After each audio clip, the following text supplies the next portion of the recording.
Hi friends, আমি আজকে chicken biryani বানাচ্ছি আর সেই জন্য চালটা এখানে আমি সেদ্ধ করছি। 2 ঘন্টা ভেজানো ছিল, তোমরা চাইলে আধ ঘন্টা ভিজিয়ে রাখতে পারো। আর তার জন্য গোটা গরম মশলা, জায়ফল, জয়িত্রী, স্টার অ্যানিস আর 2 চামচ সাদা তেল আর 1 চামচ নুন, 1 চামচ হলুদ দিয়ে এটা আমি সেদ্ধ করে নিচ্ছি 80%। আর এটা আমি অফ করে দিলাম, ভাতটা হয়ে এসেছে। আর এখানে আমার পেঁয়াজ ভাজা হচ্ছে, পেঁয়াজটা বেরেস্তা বানানোর জন্যে ভাজা হচ্ছে। আর এখানে আলু, একটু কাশ্মীরি লঙ্কার গুঁড়ো, একটু হলুদ দিয়ে ফ্রাই করে রেখেছি।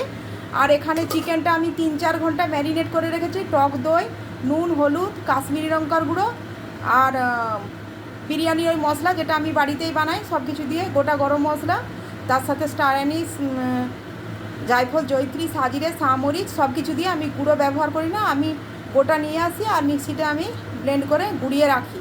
এগুলো দিয়ে আমি 3 থেকে 4 ঘন্টা ম্যারিনেট করেছি দই দিয়ে, যাতে এটা সফট থাকে। আর এখানে আমার আছে কেওড়া ওয়াটার, আছে রোজ ওয়াটার আছে, আর এখানে আছে আমার জাফরান, এটা আমি গরম দুধে ভিজিয়ে রাখবো। আর এখানে এটা আমার মিঠা আতর, আর এখানে আছে আমার গোটা গরম মশলা, স্টার অ্যানিস, জায়ফল, জয়িত্রী, সাজিরে, সামরিচ, পেঁয়াজ, রসুন, আদা সব আমি একসাথে ব্লেন্ড করেছি, একসাথে আমি এখানে ব্লেন্ড করে রেখেছি।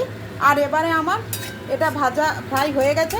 এবার আমি চিকেনটা কষাবো আর ভাতটা আমি এখন নামিয়ে দিচ্ছি। তারপর আমি স্টেপ বাই স্টেপ দেখানোর চেষ্টা করছি।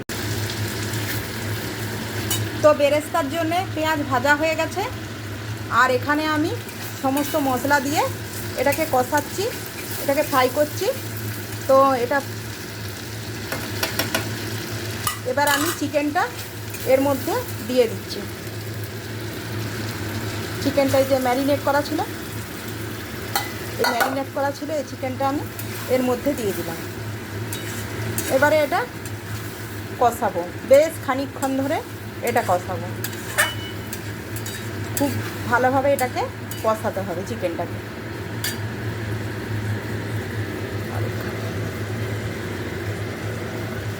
তারপরে আমি এর সাথে আলুটা অ্যাড করে আর একটুক্ষণ এটাকে সেদ্ধ করব।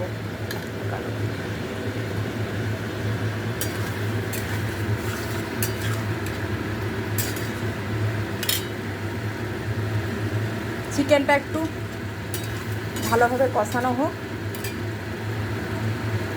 তো চিকেনটা ভালো করে কষাচ্ছি, এ দেখো চিকেনটা সুন্দর করে কষাতে হবে, কিন্তু রান্না কিন্তু সুন্দর হয় কষানোর উপরে।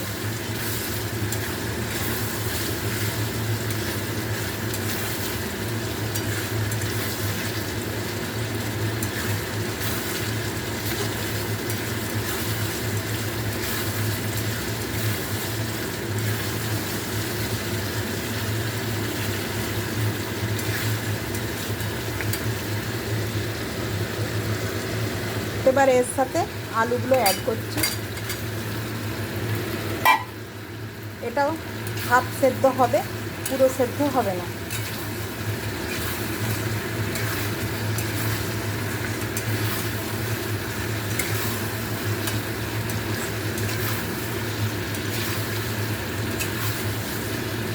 এটাও 70% সেদ্ধ হবে, আর 30% কিন্তু যখন বিরিয়ানি আর মাংসটা দমে বসাবো তখন এটা কিন্তু সেদ্ধ হবে।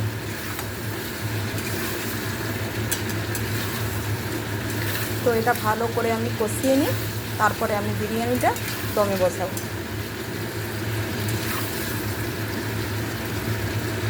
আমার চিকেনটা কষানো হয়ে গেছে আর 70% সেদ্ধ হয়ে গেছে।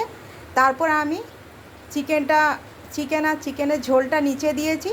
ডিম বিরিয়ানি দেখেছিলে যেমনভাবে করেছি, ঠিক সেই একই রকমভাবে এটাও একই রকমভাবে গার্নিশিং করেছি, খালি ওটা চিকেন, ডিম ছিল আর এটাতে চিকেন আছে।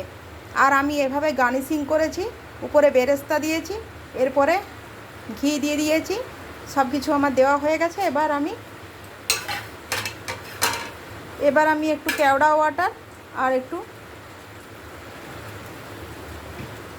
এই যে আমি কেওড়া ওয়াটার এই পরিমাণ দিলাম, এই পরিমাণ আমি কেওড়া ওয়াটার দিলাম।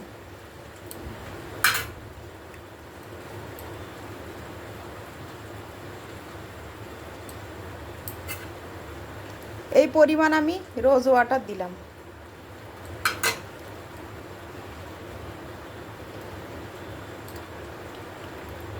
এগুলো খুব বেশি দিয়ে দিলে কিন্তু খুব বেশি স্মেল লাগবে আর কিন্তু খাওয়া যাবে না। আর এই যে মিঠা আতর আমি দিয়ে দিচ্ছি, এটা 1 ফোঁটা, ব্যাস ওইটুকু দিলাম। আমি কেওড়া ওয়াটা আর একটু দিয়ে দিই।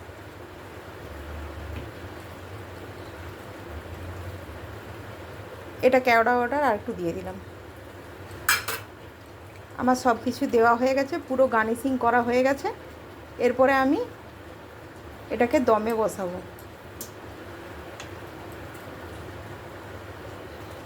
তো আমি এই যে যেগুলো ভাতের সাথে যেগুলো দিয়েছিলাম আমি, ওটা গরম মশলা, এগুলো আমি কিন্তু তুলে ফেলে দিয়েছি। আর এই যে ডিমের খোসাটা দেখছো, এটাও কিন্তু আমি আমার বাগানের কাজে এটা কিন্তু লাগাবো।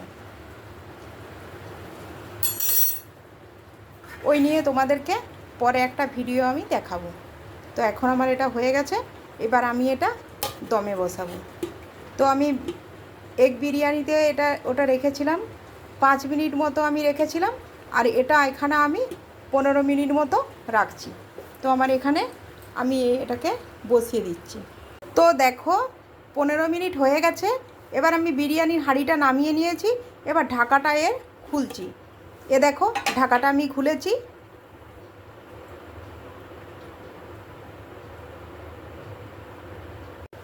তো এবার আমি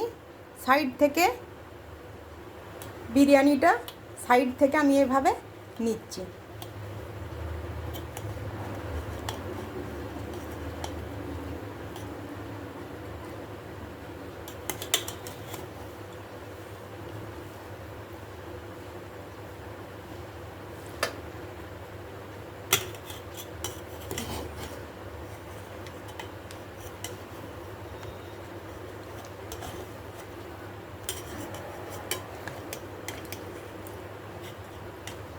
এই যে চিকেনটা দেখো, এই যে চিকেনটা, আর এই দেখো আলু আর ডিম।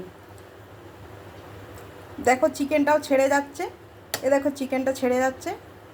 আর এ দেখো আলুটা সেদ্ধ হয়ে গেছে, অথচ গলেও যায়নি। আর দেখো ভাতটা দেখো কীরকম বানিয়েছি। তোমরা একটু কমেন্টে জানাবে যে এইভাবে বানিয়ে খেয়ে দেখো যে কীরকম হয়, সেটা আমাকে একটু কমেন্টে জানাবে। আর কীরকম হয়েছে দেখতে সেটাও আমাকে জানাবে।